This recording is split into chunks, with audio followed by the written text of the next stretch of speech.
much. Well, that was not 30 seconds, but we'll drop. I want to say a special hello to all of our special guests today and our dignitaries, Ville, Moncton, and Jack Harris. Jack is here from Newfoundland. Jack, I want you to know that I spent some time in Newfoundland, and I got screeched in, so I consider myself to be an honorary Newfoundlander. And I also want to say hello to my fellow members of council, Sean Crosman, and Mayor Merrill Henderson, and Brian Hicks, who provided as well. So, I was going to mention that Merrill and I have been kicking around this Rotary Club for a while, but you've already heard that. But I would like to take a moment before I get into the meat of things to say what a pleasure it has been to work with Merrill Henderson on council. And I don't like to single someone out, but I'm going to today for this reason. Merrill Henderson has been on council for a long time, and he has been deputy mayor 5 times. 5 times he's been deputy mayor. I think that's a record. He's been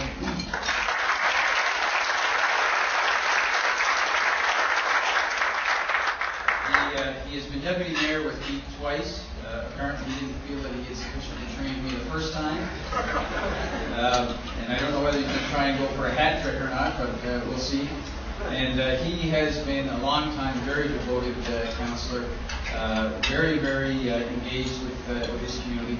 And as you have heard, has been a member of this Rotary Club for nearly 30 years. So Merrill, thank you very much for all you do.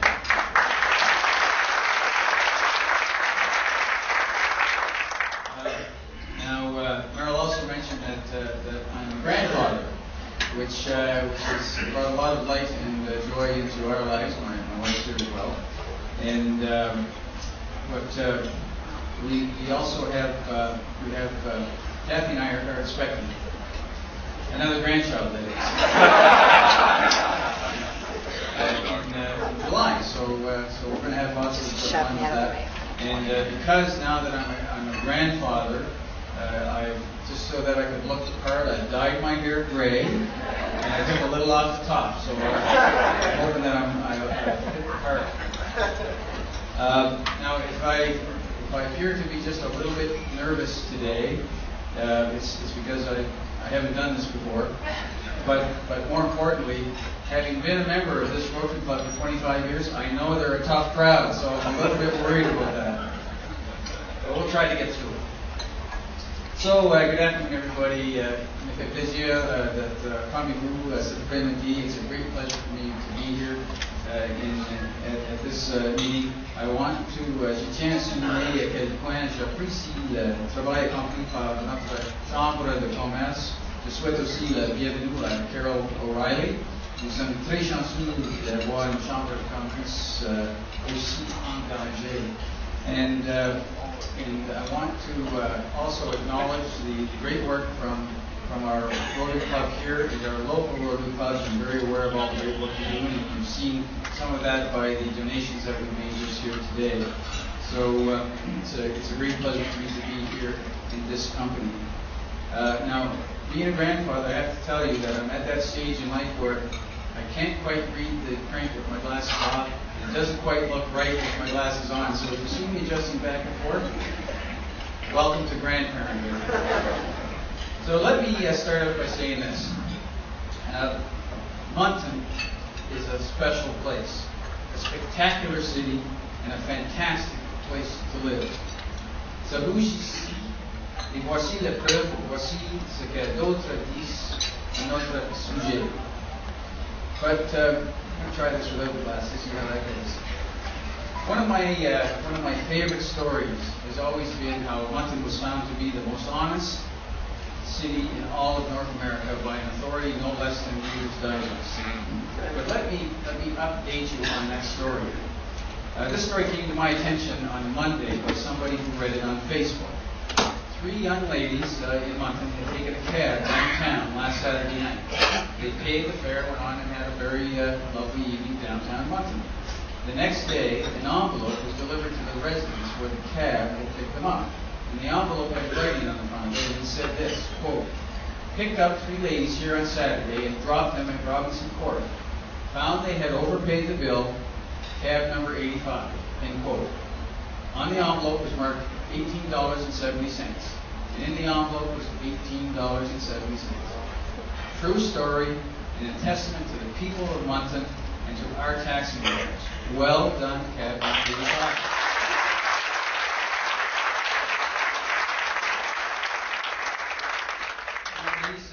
All of these recognitions that the city of Moncton gets year after year, and of course, being the most honest city, it really doesn't tell the whole story and the whole picture of Moncton. And you have to ask yourself, and I hope that you do, what is it that differentiates Moncton and hundreds of other cities that are our size? What is it that makes us exceptional and different? There's hardly a week goes by when someone from away tells me how special Moncton is. That we have that intangible character that stands out from the crowd, that joie de vivre, that spirit to excel, and that can-do attitude that is so famous. We're known as the city that punches above its weight class. I'm very proud of our city, and you should be too, and you should tell people how proud you are of Moncton. Part of our success is due to our well-earned reputation as the sport and entertainment center of Eastern Canada. And that's not just a slogan. It's important. In fact, it's very important. It brings real and substantial economic benefit to our city, and we can never take it for granted. There are many other municipalities that would love to be out there and step up should we not continue to aggressively seek new opportunities and keep ourselves at the front of the pack. Take the concert scene, for instance. Moncton has become renowned for holding large world-class events at the concert site, from the Rolling Stones to the World Tour finale of U2 right here in Moncton to Bruce Springsteen. Just look around at how competitive the concert business has become. Everybody is trying to get into the business. Some places are paying big dollars to secure acts. It's a dog-eat-dog business. Does anyone think that we can afford to rest on our laurels and take that for granted? That, my friends, applies to more than just concerts. It applies to our future prosperity. It applies to everything that we do. And I'm going to come back to that. But we do have great things happening here in Moncton again this year. The Canadian Track and Field Championships will be held here in Moncton in June at the Stade Moncton Stadium. And as part of that, Athletics Canada will be holding its Hall of Fame induction ceremony right here in Moncton on June the 20th. Earl Church, a coach known right across the country who resides here locally, will be inducted into the coaching category. And our late colleague and friend, Ian Fowler, whose vision and determination contributed so greatly to Moncton's success, so greatly to Moncton's preeminent position as the sport and entertainment center of Eastern Canada, will be inducted into the coach category. I hope I'll see you later.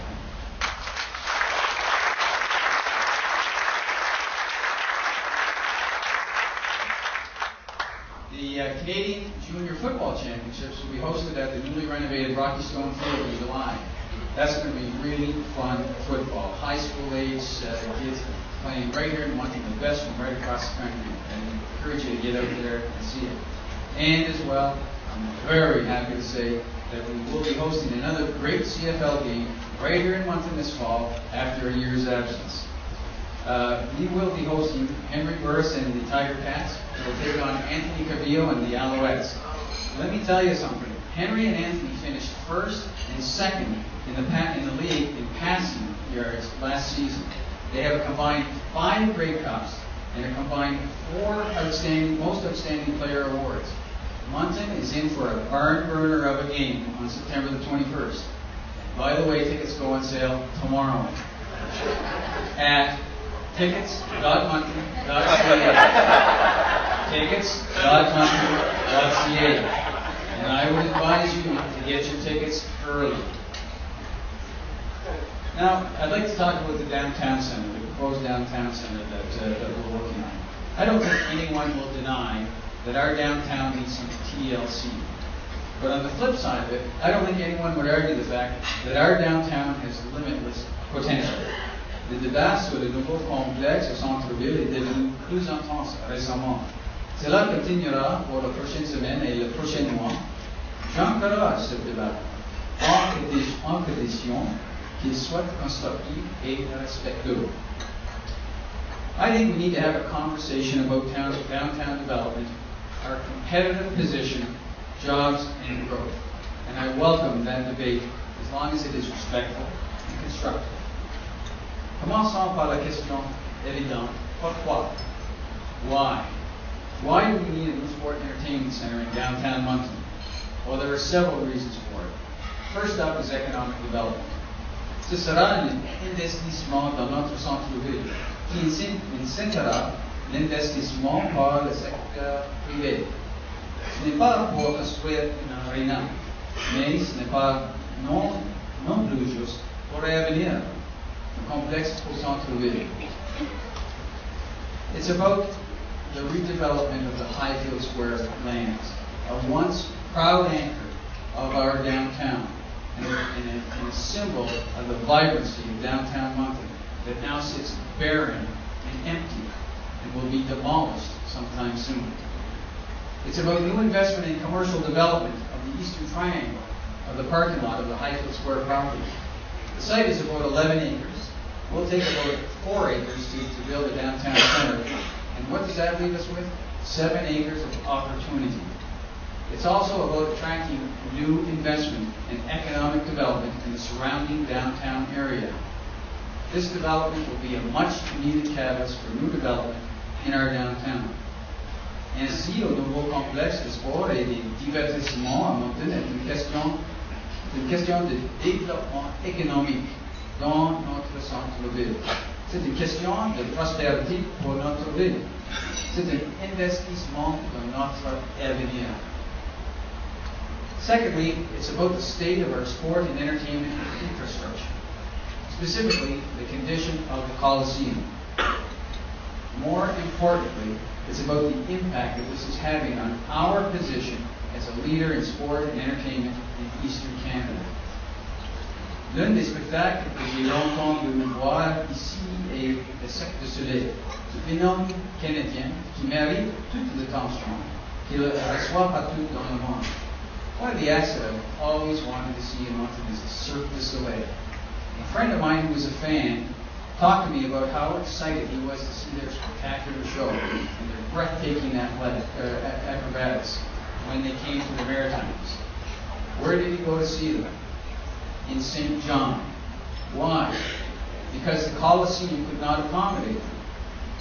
When the 2009 World Men's Curling Shows were here, we had the international media right here. It was a fantastic opportunity to promote how great Moncton is as the place to be.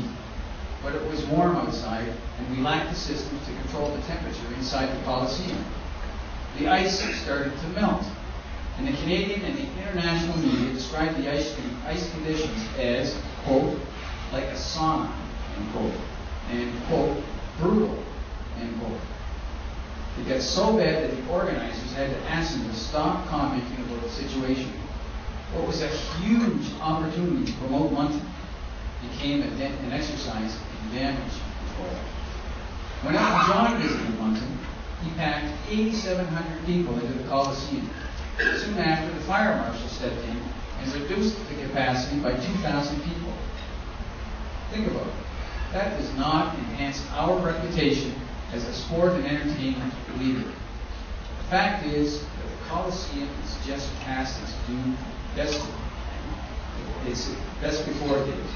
It's been a willing soldier, but it's long in the tooth, and it is not meeting our needs. In fact, it has become a deterrent to attracting events and shows. Some have suggested that we should simply renovate the Coliseum. Fair question. First of all, we have to shut it down for about a year and put the Wildcats and the Miracles out of the building. And we have to spend millions of dollars renovating an old facility in a non-productive location. Here's what the Hicks Lockyer Downtown Center Task Report had to say about that. An improvement plan at the Coliseum, quote, an improvement plan at the Coliseum is a non-starter to begin with. It does nothing to address downtown revitalization. The city would lose out on opportunities to increase land values in the downtown and would not benefit from increased property assessments. in the area surrounding the downtown center. Renovating the Coliseum is nothing to increase density in the city core or increase the flow of people and pedestrians and intensify commerce in the downtown. There is no strategic advantage to pursue refurbishing the Coliseum.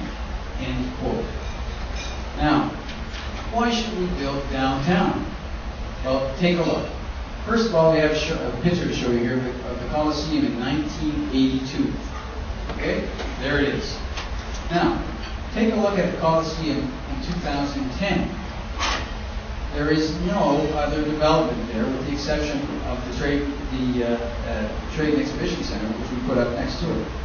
There has been no development in the area as a result of the Coliseum. Ask yourself this question: what does a Coliseum do for downtown development, or for any development for that matter? Recently, downtown Moncton organized the Imagine Symposium here in Moncton, which featured 2 representatives from London, Ontario, from the Budweiser Gardens, formerly known as the John Labatt Center. They shared their experience with us, and here's what their messages were. Number 1, it was controversial. People said it wouldn't work. It was a terrible idea. The media reports were blistering. Today, they can't imagine their city without it, and they are celebrating 10 years of success. 2, it changed the face of their downtown and attracted significant investment. They said that for every $1 that the city invested, they got back $3 in private investment. Somebody recently circulated a media report indicating that centers like this are money losers, they don't generate economic benefit, and they don't work. So I put it directly to the folks from London in front of everyone and asked them for their reaction. And they didn't know what was coming, by the way. They said, and I quote, "The numbers don't lie. The new center transformed our downtown. You should not want to build it. You should run to build it." End quote. Now, one of the concerns expressed is that London is bigger than Moncton, bigger and different than Moncton. I agree. But we have our own strengths. We have our own history. London sits in the shadow of the largest metropolitan area in Canada. Moncton is centrally located, the hub of the Maritimes. We have a huge catchment area, and we have a proven track record. So, how much will it cost? The all-in capital cost for this is projected to be $105.4 million. Of that, we will ask the federal and provincial governments for about $23.8 million each. Now, the federal government recently announced new funding was available, and our MP, Robert Bogan, who supports this project, by the way, has invited us to apply. So I think we should take him up on that invitation. I want to say this, though. I want it to be understood. Federal and provincial funding is critical to make this a reality. The downtown center will likely not happen if we do not have appropriate funding from our other levels of government. Now, in addition to the money that we'll be asking the feds and the province for, we anticipate raising about $10 million from a fundraising campaign. The rest will be left to the city, and that is $10 million for the land and environmental cleanup, which is already budgeted for. And we would borrow about $37.7 million of the balance. Now, of that, Downtown Moncton and the Proprietors Association have agreed to put in roughly $1 million a year, which will cover some of the borrowing costs. It's important to remember that this is a projection, a scenario that could change. The precise cost will not be known until we get a response to our RFPs, which is a competitive process and which could reduce or minimize those costs. That's how much it will cost. The question would be, can we afford it? Well, our CFO, John Martin, recently presented Council with a 30-year financial plan. The plan shows that the project is not only feasible, it's affordable. It could would add about 1 cent to the tax rate. That means about $60 a year to the average home, $62 a year to the average Moncton home owner. Now, how have we been able to plan for such a large project without raising the tax rate more significantly? Good question. we have dedicated a portion of our property taxes to build a reserve, to provide a down payment, to buy the land, and to apply to the costs of the project. I think most people would agree that saving for a down payment on your home is a good idea. Why would this be any different? The alternative would be to raise the tax rate even higher. And I think most people would like to avoid that, including me. Another question. What about the infrastructure deficit? C'est un demande pourquoi faire ce projet quand nous devons régler notre déficit infrastructurel. C'est vrai que, comme toute autre ville au pays, nous avons un déficit infrastructurel. Il faut y travailler. Le conseil municipal a même indiqué qu'il s'agit de la priorité numéro 1. Mais le conseil a aussi dit que le complexe centre-ville est la priorité numéro 2. So, Moncton City Council has determined that the infrastructure deficit is our number 1 capital priority, and the downtown center is the second highest priority that we have. The fact is that we will likely always have an infrastructure deficit, just like almost every other municipality in Canada. And if we waited to solve the infrastructure deficit before we ever tackled the other priorities, we would probably never get to them. The simple truth is that, like any family, we have to balance our priorities. The good news is that under the 30-year plan, we can build a downtown center, cut the infrastructure deficit in half, and meet our other priorities. Now, what about the debt? Nobody particularly likes debt, but I ask you, how many of you here bought your home without a mortgage? My parents never owned a home, so it was a big step for us to buy our first home in the amount of $42,000. It wasn't much to speak of, but I laid awake at night thinking about how I was going to pay that mortgage. As our family expanded, we bought a larger home to better meet our needs. Again, we had a mortgage, but I never begrudged that because I know I wouldn't have been there without it. Similarly, the center cannot be built without incurring debt. The construction of the Coliseum was like buying a home. But 40 years later, we need to build a better place to accommodate our present and our future needs. Over the next 30 years, with the financial plan outlined by Mr. Martin, we can comfortably pay down the mortgage for the new center. It will, in fact, increase the debt, quite a bit at the outset, in fact. But under our 30-year plan, we can reduce our debt ratio to less than it is today. So, what are the next steps? Council's next major decision is to exercise our option to purchase the Highfield Square land. You can't build a home without having the land. It's as simple as that. And without the land, we cannot proceed to the RFP stage. So not purchasing the land will terminate the project. End of story.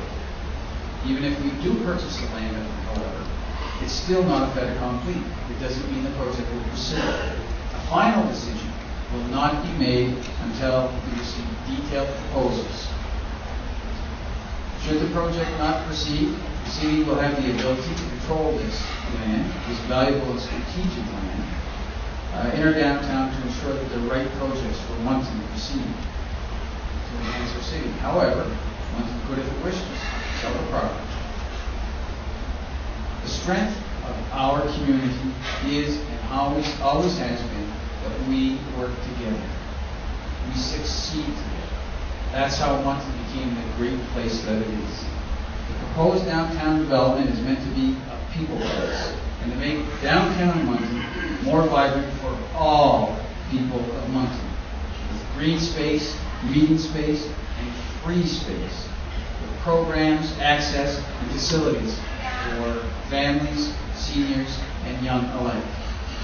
Residents have repeatedly asked for this type of facility, or a facility being done in this way, and I wouldn't have it any other way. This will be the largest project that's ever been undertaken by the City of Moncton, and so we've got to get it right. Getting it right means the following. Number one, being transparent throughout the process. We want to engage our community in an effective way. Two, being fiscally responsible.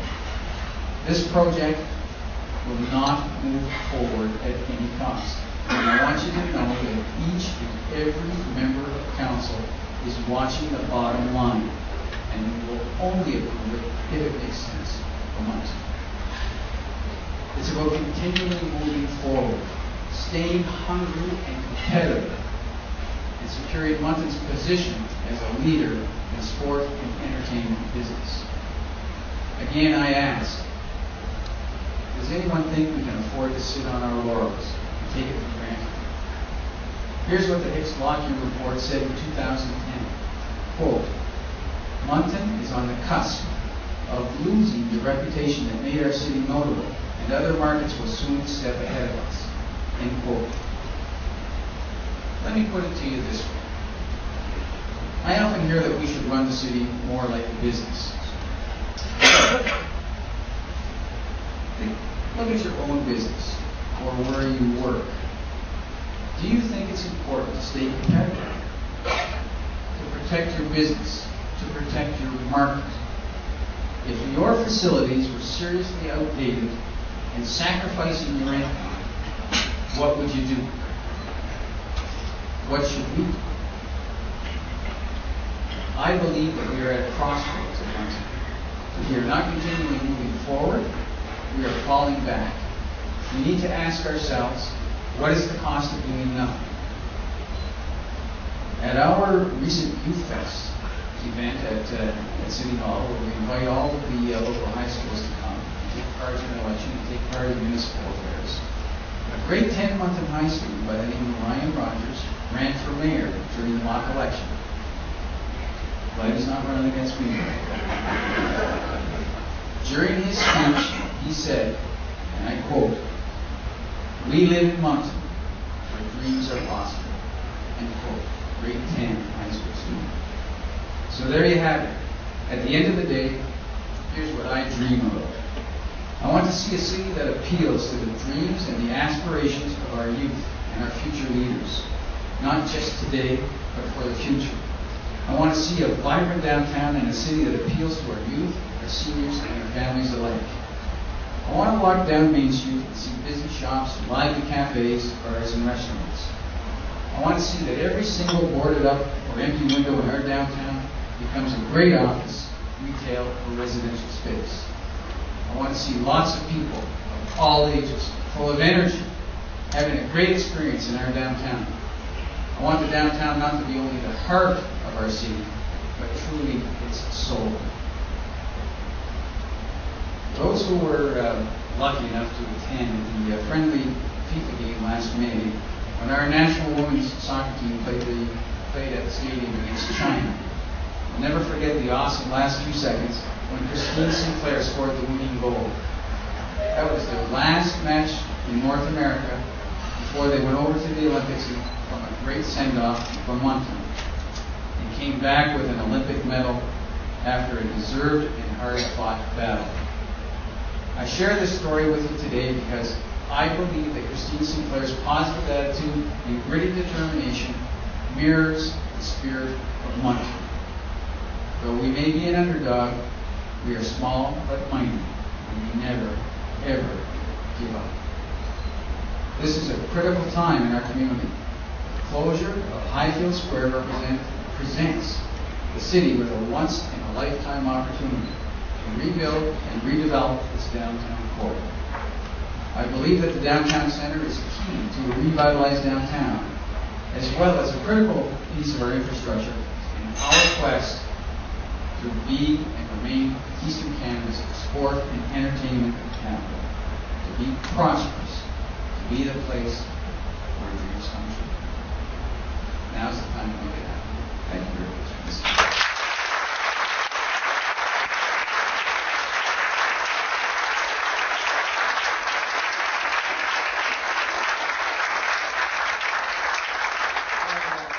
Before Daryl gets to kick me off here, I'd be happy to take a few questions.